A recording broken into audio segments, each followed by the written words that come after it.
Logos, logos, logos. We see logos every day throughout our lives, and their importance in presenting what a product or company is all about certainly can't be undermined. Basically what I'm trying to say is that a good logo can be incredibly beneficial, so it's pretty important that you don't squirt out something fucking stupid, especially when you're trying to convince people to buy your trashy game or not. Yes, logos are pretty prominent in the world of video games, and while some can be a steamy pile of hot garbage, a lot of logos can be incredibly creative or just aesthetically pleasing to look at. So today I'm going to take a look at some of gaming's best and worst logos to see why they work, don't work, or if they just flat out insult me in some way.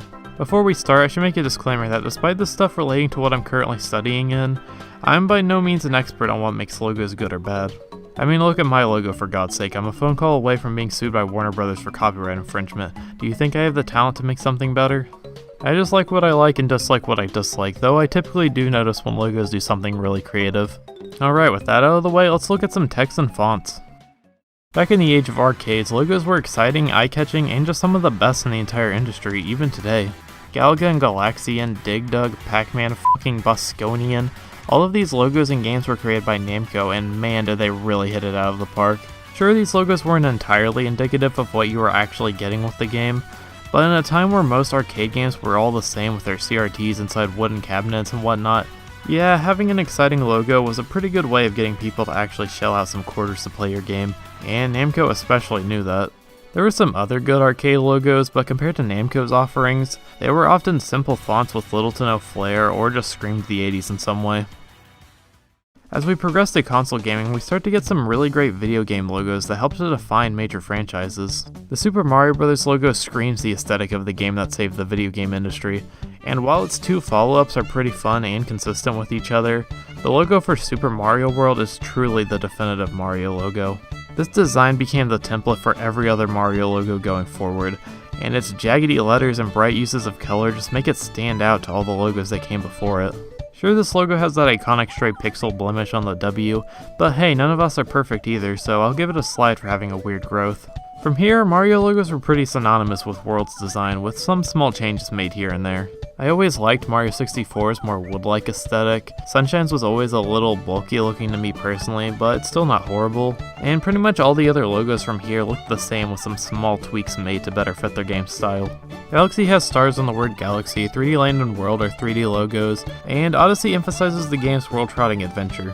Taking a look at the new Super Mario Bros. Series logos, however, can you tell they just slapped the word new onto the Super Mario Bros. Logo and called it a day? I get that this design is meant to evoke feelings from the original Mario game, but there's being overly simplistic and just not trying super hard, and the very slight changes in every logo just goes to show how lazy the rest of the new Super series is. So for the most part, the mainline Mario series has some pretty good logos. However, the Mario spin-off games is where these logos start getting really wacky. Huh.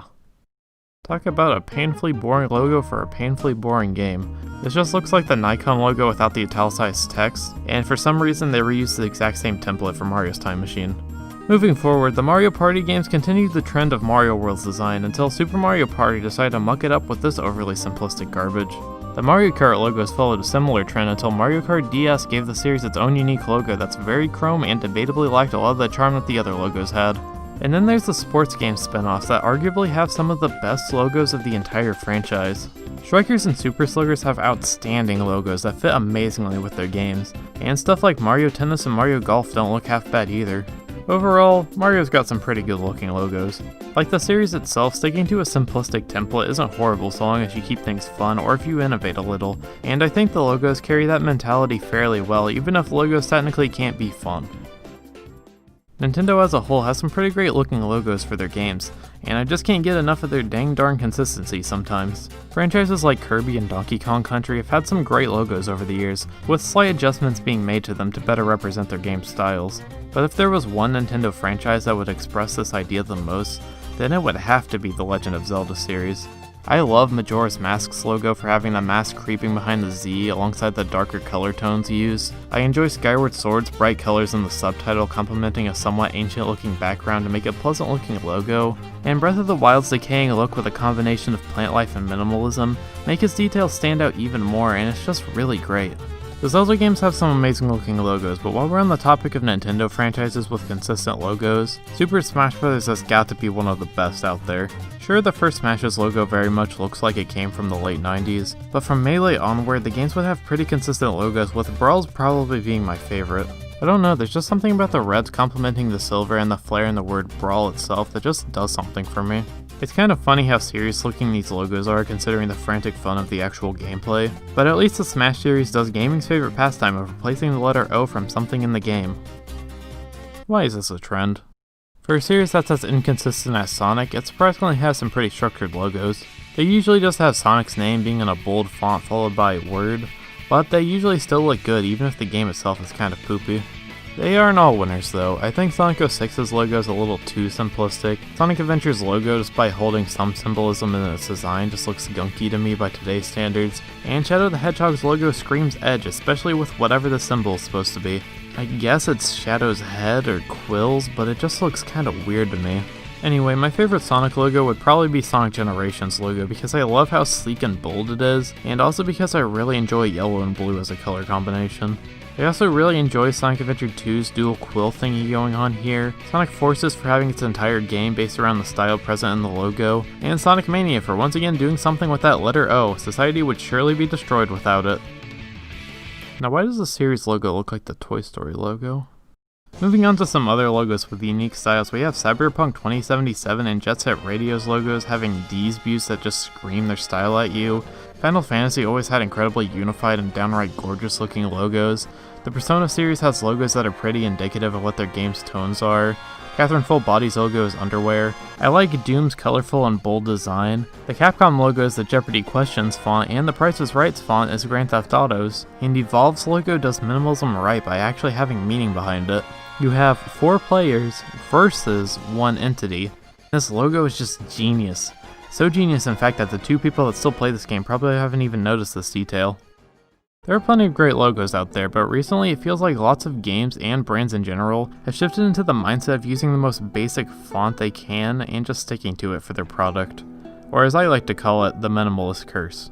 This can be seen in how many companies have shifted to more simpler fonts over the past couple of years, and man does graphic design like this really take out some of the creativity of a logo.